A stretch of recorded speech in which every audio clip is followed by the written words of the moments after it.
share with you a little of what I just told my colleagues a few minutes ago. You realize something when you take this job. It's a big job with a lot riding on you, and you feel it. But you also know that this is a job that does not last forever. You realize that you hold the office for just a small part of our history. So you better make the most of it. It's fleeting. And that inspires you to do big things.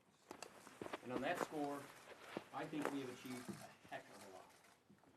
You all know that I did not seek this job. I took it reluctantly, but I have given this job everything that I have.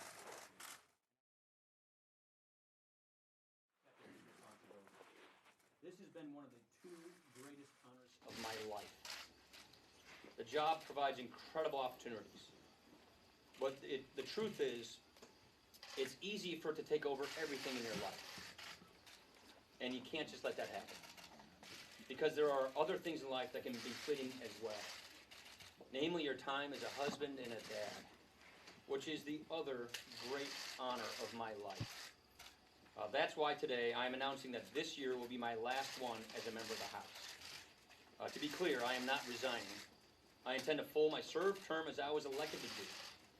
But I will be retiring in January, leaving this majority in good hands with what I believe is a very bright future. It's almost hard to believe, but I have been a member of Congress for almost 2 decades. This is my 20th year in Congress.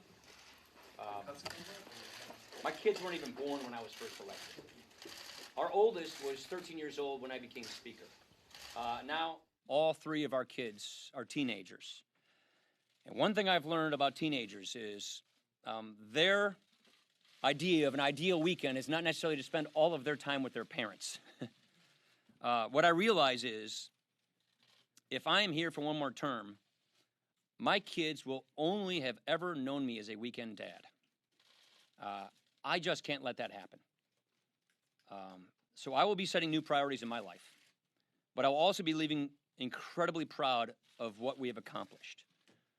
Some of you know my story. My dad died when I was 16, the age my daughter is. And I just don't want to be one of those people looking back on my life thinking I spent more time with my kids when I know if I spend another term, they will only know me as a weekend father.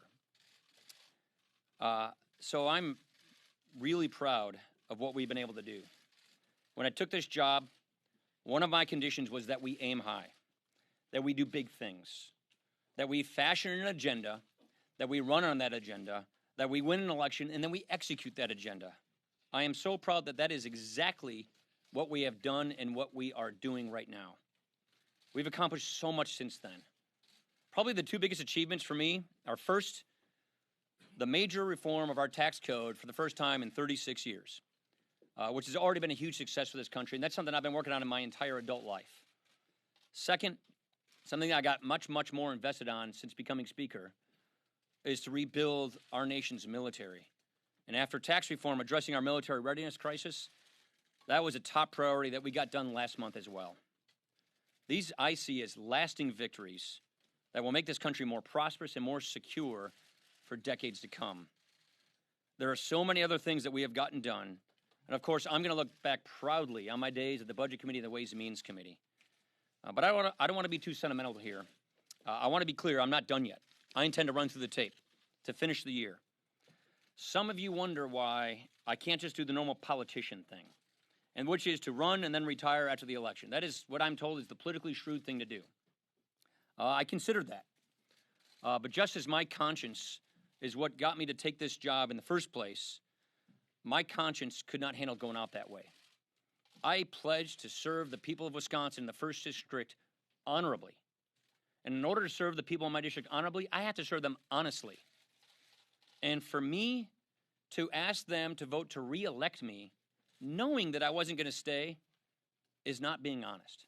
So I simply cannot do that. So that's why I'm announcing this today. Again, I am proud of what this conference has achieved, and I believe its future is bright. The economy is strong. We've given Americans greater confidence in their lives. And I have every confidence that I'll be handing this gavel on to the next Republican Speaker of the House next year. So just to close, I said earlier that I didn't want this job at first. And most of you know this. I really actually didn't. but I have to thank my colleagues for giving me this opportunity and this honor. I am really grateful for it. I also want to thank the people of Southern Wisconsin for placing their trust in me as their representative for the past 20 years. I've tried to bring as much Wisconsin to Washington as I can in that time. It's been a wild ride, but it's been a journey well worth taking to be able to do my part to strengthening the American idea. That pursuit is never ending. Much work remains, but I like to think I have done my part, my little part in history to set us on a better course. Thank you. Sherman. Will you remain as Speaker? Yes. You have no plans to call very early? Correct. Correct. It's tenable for you guys to have a 6-month leadership? I do. Look, I know most speakers don't go out on their own terms. Tip O'Neill is probably the last one to do that. But Harry Reid, as Senate leader just last session, did this. He announced he wasn't going to run for again, and he stayed on as Senate leader. So, yes, that's what I'm going to do. In particular, you got your long-sought tax cuts and tax reform legislation approved, which you say you'll consider to be your greatest achievement. However, you're not sticking around for its biggest consequence, which is trillion-dollar deficits as far as the Congressional Budget Office's eyes can see. Yeah. What's your response to that? So entitlement reform is the one thing the one other great thing that I've spent most of my career working on. I'm extremely proud of the fact that the House passed the biggest entitlement reform bill ever considered in the House of Representatives. Do I regret the fact that the Senate did not pass this? Yes. But I feel from all the budgets that I've passed, normalizing entitlement reform, pushing the cause of entitlement reform, and the House passing entitlement reform, I'm very proud of that fact. But yeah, of course, more work needs to be done. And it really is entitlements. That's where the work needs to be done. And I'm going to keep fighting for that. Let's go over here. Yeah. Mr. Speaker, did the chance that you might not be Speaker come November if Democrats possibly take the House factor at all? No, none whatsoever, actually. Look, you all know me. I didn't take this job to get the gavel in the first place. I'm not a guy who thinks about it like that. This really was two things. I have accomplished much of what I came here to do, and my kids aren't getting any younger. And if I stay, they're only going to know me as a weekend dad, and that's just something I consciously can't do. And that's really it right there. Mr. Speaker, do you worry about the impact of your announcement on the 2018 midterms and perhaps sending a signal that the House is lost for Republicans? Yeah, I gave it some consideration, but I really do not believe whether I stay or go in 2019 is going to affect a person's individual race for Congress. I really don't think a person's race for Congress is going to hinge on whether Paul Ryan's Speaker or not. So I really don't think it affects it. Look, if we do our jobs, which we are, we're going to be fine as a majority. I'm grateful for the president to give us this chance to actually get this stuff done. I'm grateful that we have unified government that the president, with his victory, gave us so that we get all these big things done. We're going to have a great record to run on. We have a great economy, great accomplishments, more to do. And I really don't think that the American people are going to want to have the gridlock that the Democrats are promising. So I'm confident we can run through the tape and we can get this done. Bonus. On the president, he has been openly talking about firing Bob Mueller, potentially firing Deputy Attorney General. What are your thoughts on that? My thoughts haven't changed. I think they should be allowed to do their jobs. We have a rule of law in this country, and it's a principle we all uphold.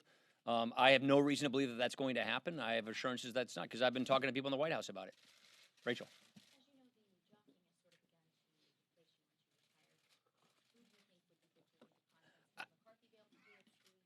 I have great confidence in this leadership team. That's one thing that I'm really proud of. Obviously, I came with a big gulf in leadership when I came here. I think we have a fantastic leadership team. I have more thoughts on this. I think this is probably not the right time to get into that, but I'll share those thoughts later. That election's in November, so it's not something we have to sweat right now. Last question. Anna. To what extent was your decision influenced by the way President Trump has changed the character of Washington and the character of the Republican? Not at all. Like I said, I'm grateful to the president for giving us this opportunity to do big things to get this country on the right track. So the fact that he gave us this ability to get all this stuff done makes me proud of the accomplishments that I've been a contributor to. Makes me satisfied that I've made a big difference, and he's given us that chance. So I'm grateful to him for that, and that's really how I see it. Thank you very much, everybody. Take care.